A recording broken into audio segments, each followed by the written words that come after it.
Hi, and welcome to another episode. Will you really become a better producer if you have access to all the instruments in the world? Probably not. Today we're going to look at DAW templates, some best practices, why and how you should use them. And I'm also going to give you 8 tips on how to create solid templates of your own. My name is Matthias. Let's go! So, a template, it's a predefined setup of your workspace, which will probably enhance your workflow and remove repetitive tasks. Repetitive tasks could be maybe adding reverbs, adding delays, setting up MIDI tracks, setting up your instruments for recording, and also predefining mixer settings. Maybe you have some special EQs on your snares or your kicks or anything. I'd like to split templates into 2 camps. On the first camp we have general templates. The general template is, it could be a template with all the instruments and all the libraries and samples that you have in your collection. All your different string libraries, different brass libraries, just all those instruments collected in one big template. And on the other hand, we have the project-specific template. A project-specific template could be a template that you have predefined for a specific game project. Maybe you are commissioned to write 15 songs for a RPG game, or an adventure game or puzzle game. And then you can have this specific template set up for this game. So maybe you have just a few string patches, a few percussion patches, and maybe some synth patches. And predefine some setups for reverb and delays and EQ settings. And this will be your starting point whenever you are creating a cue for that specific game. When we talk about pros and cons for general and project-specific templates, I'd like to say that for general templates, the downside is really that you have all this collection of instruments and that it's too open. It might be hard for you to choose the right instrument for your track, and you might only focus on looking at the screen with all those instruments rather than starting to write some music. The upside is that you have all these instruments accessible right directly from your DAW. I know a lot of big Hollywood composers use the general template, and they have special apps developed to really search and find their specific patches and to help with the workflow. But I went down the general template path a few years back, and I had installed the Vienna Ensemble Pro, and there's also another app called Byjuul by I think it's Plog. And with those apps you can spread out instruments on different computers. So I had this little farm with slave PCs set up to host string packages, and maybe another PC to host a lot of percussion samples. And I found that with the general templates it started to sound dull, and all those happy accidents that I kind of like with writing music went away. So I went down another path with the project-specific templates.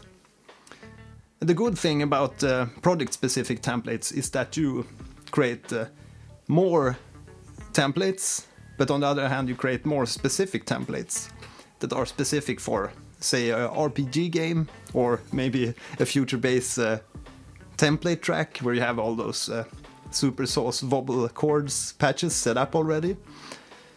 And what you get with the project-specific template is you get a slim instrumentation. It's tailored to a specific project. You get a coherent sound. Well, you get a coherent sound with general templates too. And the good thing about project-specific templates is that you also get more happy accidents, since you might be installing new sound libraries all the time. And then you set away time to really explore these new libraries and find new patches that you add to this project-specific template. And then when you start a new game, you make a new project-specific template for that game, and then you find the new sounds and you create maybe some sounds of your own.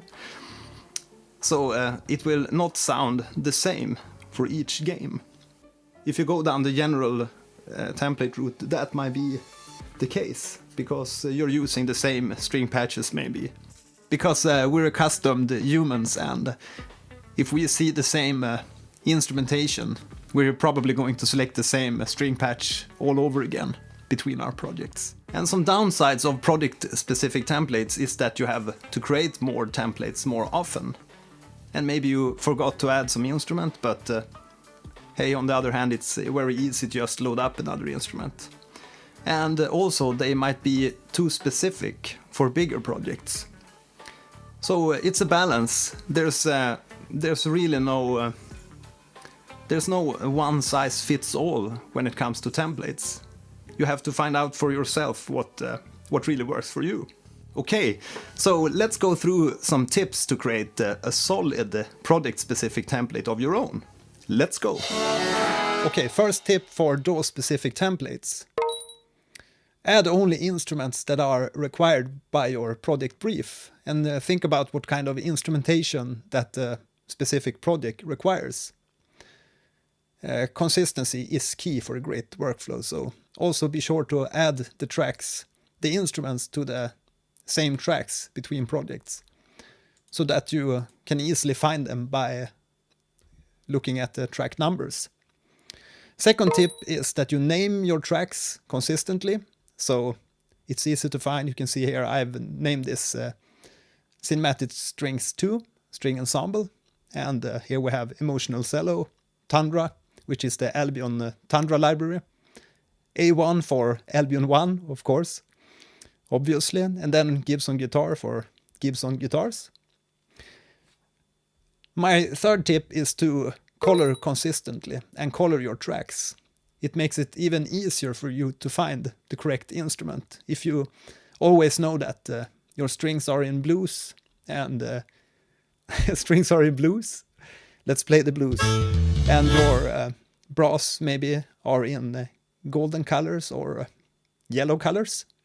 The fourth tip is to pre-mix your tracks. So add EQs and make some minor adjustments. Maybe cut out the lows of a piano like this. And add some subtle effects so you get a great overall sound on your template. Next tip is to add insert effects and send effects. For this project I've added the Valhalla Room as a send effect and also the Replica XT as my main delay. Next tip, meaningful buzzes. Make sure to group your instruments in buzzes so it's easy to mix and that you have this preset before you actually start building your project. We can do this easily in Bitwig by selecting a few tracks, pressing Command G. Boom, we have a group. And now we can name this string group. And that way you can also hide away similar tracks. Because if I've written the string arrangement and I want to focus on the guitars maybe, or some other kind of instrument, I can just hide away the strings very quickly. And we can also group the guitars.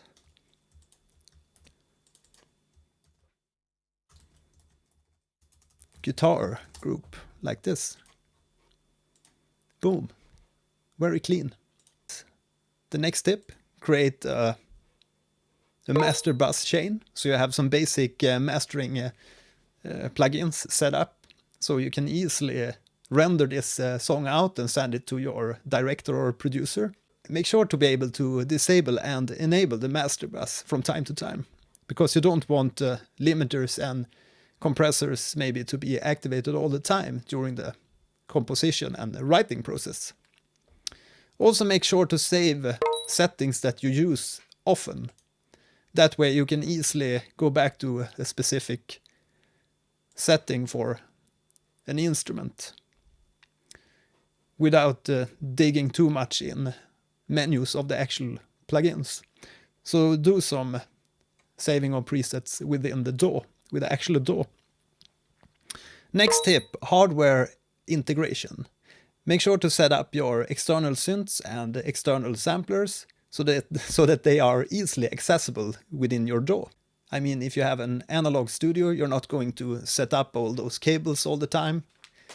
You probably have those mics connected to the mixer board between the projects.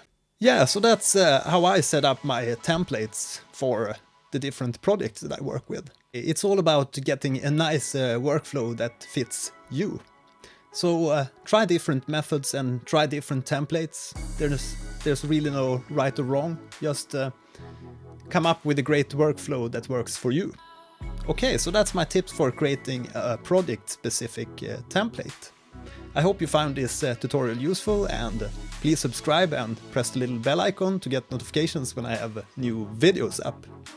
Also consider becoming a Patreon to receive sample packs, songs, and behind-the-scenes photos, and a lot of more goodies. You can go to the link down here in the description and find out more about becoming a Patreon to support these videos. You can take a look at some of my previous tutorials, like this one where we create a theme from Fortnite, the menu theme. Or you can check out my other video on the Omnisphere 2 plugin. The new 2.5 plugin update is really great. Okay, until next time, have a real nice week and see you soon. Bye bye.